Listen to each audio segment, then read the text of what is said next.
Assalamualaikum warahmatullahi wabarakatuh. Bertemu lagi dengan saya Ricky Effendi.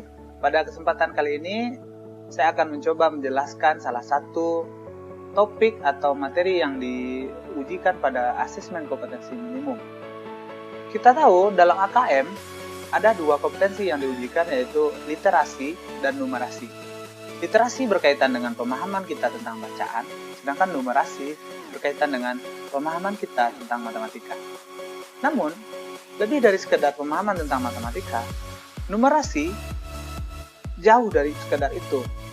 Kita menggunakan informasi, baik berupa tabel, grafik, bagan, atau apa saja yang dijadikan sebagai stimulus pertama, yang kemudian kita interpretasikan, kita analisis, kemudian kita nalarkan untuk menjawab, memprediksi, ataupun memutuskan sesuatu di dalam soal. Nah, pada kesempatan kali ini, saya akan mencoba menjelaskan salah satu bentuk soal numerasi yang ada dalam asesmen kompetensi minimum pada materi peluang. Baiklah, pada kesempatan ini saya akan menampilkan sebuah soal yang berkaitan dengan peluang. Soalnya diantaranya seperti ini. Kita diberikan sebuah bagan berupa grafik atau tabel. Nanti dari tabel ini kita akan disuruh menjawab pernyataan-pernyataan yang diberikan soal. Pada kesempatan kali ini, kita diberikan sebuah tabel tentang Piala Dunia. Nah, jadi ada tabel yang menjelaskan peluang-peluang setiap negara untuk masuk semifinal dari perempat final, dan ada bagan yang menjelaskan tentang siapa-siapa saja atau negara-negara saja yang bertanding pada perempat final. Di antaranya di sini ada Uruguay, Prancis, Brazil, Belgia, Swedia, Inggris, dan sebagainya, dengan jumlah peluangnya masing-masing berbeda. Nah, seperti yang kalian bisa lihat, dari tabel dijelaskan bahwa ada Uruguay dengan peluang 0,3 dan Prancis 0,7. Artinya, di sini Uruguay mempunyai kesempatan menang lebih kecil dibandingkan Prancis yang 70%. Begitu juga Brazil dengan Belgia, dan seterusnya. Nah, dari data tersebut kita diberikan beberapa pernyataan. Pernyataannya adalah, pertama, dikatakan adalah peluang tim Uruguay untuk menang melawan dan Kroasia untuk menang pada babak perempat final adalah sama. Nah, kita lihat dari interpretasi datanya, kita lihat berapa peluang menang Uruguay dan berapa skor peluang menang Kroasia. Dari data kita bisa lihat Kroasia itu kemungkinan menangnya melawan Rusia itu 0,5. 0,5 itu artinya kemungkinan dia menang 50%. Kalau dia menang 50%, maka kemungkinan dia kalah adalah 50% juga. Ini untuk negara Kroasia. Sementara untuk negara Uruguay, nah, kita lihat lagi pada tabel, di sini dijelaskan Uruguay melawan Prancis.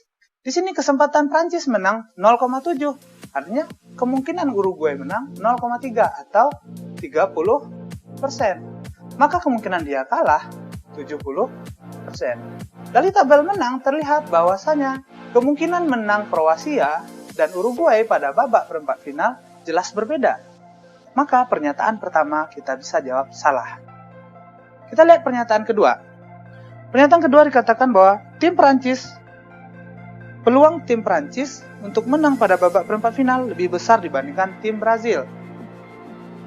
Tim Prancis untuk menang pada babak perempat final lebih besar daripada tim Brazil. Kita lihat bahwasanya peluang menang Prancis pada tabel adalah 0,7.